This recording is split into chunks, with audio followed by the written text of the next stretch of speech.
up at all, except for true friends. Say that again.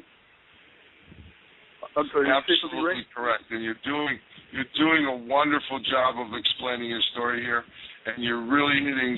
You're just touching people so deeply here. Okay, I want to explain just a moment. Let me put something in here. It is my show here, so I do reserve the right to comment here. And people have asked me, well, Clay, and it's churches. It's a Christian identity that's down on me because I'm telling the truth about the cannabis. And I believe it is a sacrament because we sat around in the 60s and used it and smoked it. We were called hippies. We were called bikers. We were called all kinds of names, just the way they're calling us conspiracy theorists today. And frankly, I think it puts you in touch with God. And I want to hear a little bit more of Brian's story because the people that are putting me down are supposedly following Jesus, and I believe God gave us this plant, and I want to know how you balance that out, especially being a Mormon here. Well, yeah, absolutely. I left Mormonism. I actually got my name removed from the Mormon records in 2000, and I've stood up against the Mormons, in Utah. I lived there after, leaving the LDS Church, and I started a website called BehindZionCurtain.com. We feel, at least a group of us that were, I guess intellectuals that were criticizing Mormon doctrine felt that Zion or Utah was kind of like the Iron Curtain of, of Moscow and all that. So we just kind of related it the same way. So we call it the Zion Curtain.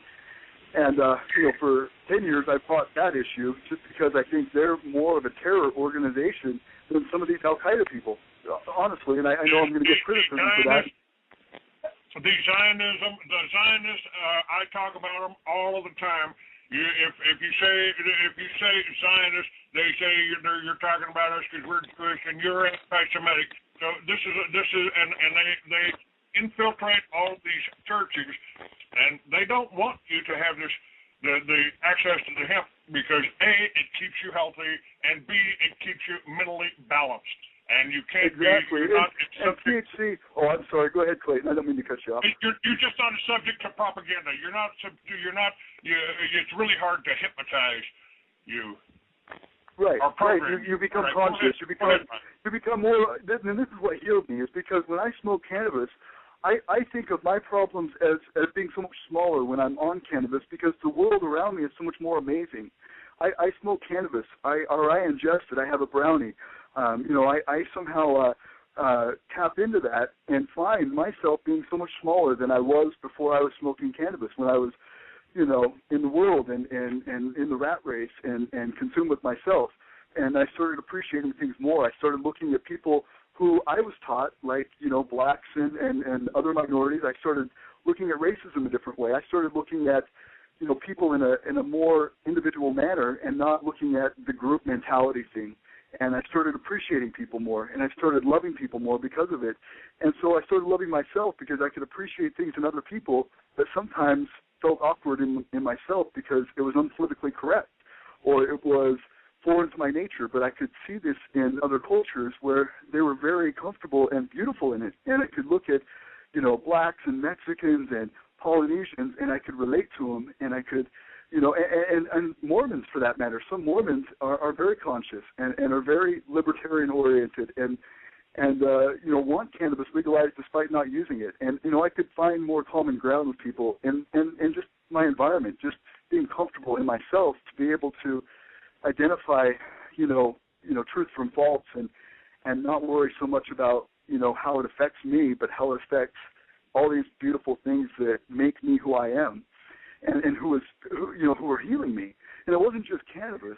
We were told in the Bible to congregate and to, gather, and to be able to do that and feel comfortable and feel like diversity is a good thing and like people that are different, positively affect me. That was due to cannabis. That was absolutely 100% due to my mind-altered experience of using this conscious drug or this conscious herb. I don't call it a drug. It's, much more of an herb and a medicinal and, a conscious thing than it is a toxic, effect. So I don't call it a drug, but that's, really what brought me out of the closet of fear. And that's what it was the whole time, was fear. And that's what I think, and I've heard you talk about, and Clayton, I don't mean to disrespect you, but I've heard you talk about Jews, and I've heard, and you may not mean it the way that I hear it, but I hear a lot of people that group people together and identify, what they believe their enemy is by classifying them, and I don't do that anymore. I classify them as criminals and communists. I don't care what the Constitution gives us the right to worship the way we please. So if you want to be a Muslim and stick your nose in the sand and stick your ass up in the air, no, more power to you. Just don't expect me to do that. If you're Jewish and you're for this country and you're supporting this country and you don't have loyalty to another country, then I got no problem with you. If you've got a dual loyalty and you're supporting another country more than this country, and that country is run as a Marxist regime, which is what the Soviet Union did when they murdered 60 million Christians, well, that could have been my ancestors. Right, I feel you. And, to identify with you, Clayton, most people don't realize in this country that white people were slaves to the same extent, if not greater, than blacks were. Chinese were also slaves in this country. It wasn't just blacks. And that's one thing that, I don't want to get into a whole bunch of race talk because this really is more about cannabis, but I'm just trying to let you know how I identify now. Before I was, using cannabis, I wasn't identifying humans like I do now. I don't see things in groups. I see things as individuals now. And that's the same thing with quality. I have to address that. Let me explain something. I have to address that because the blacks were used as a foil, as a bad guy to demonize and make cannabis illegal.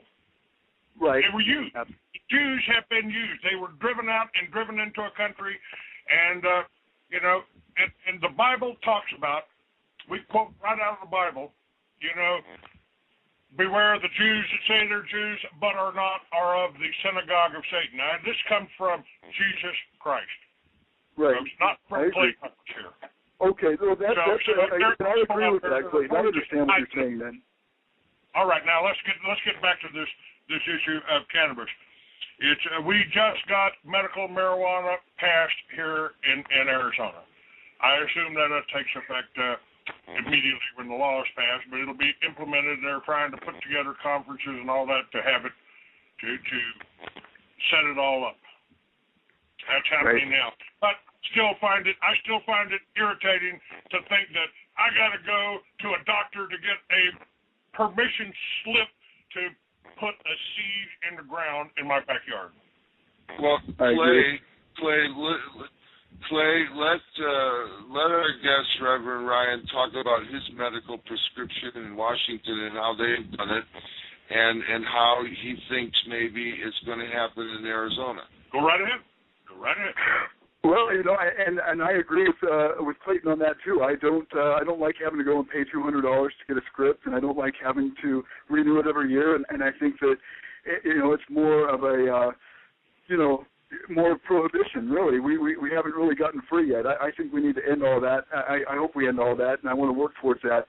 I hope that Arizona isn't as restrictive as what it looks like, but I think that it's the most restrictive, they say, in the United States so far. So it's hard to say what it's going to be like. It may just be like another Rhode Island where they drag their feet for years and years and years before they even allow people to get access to their medicine.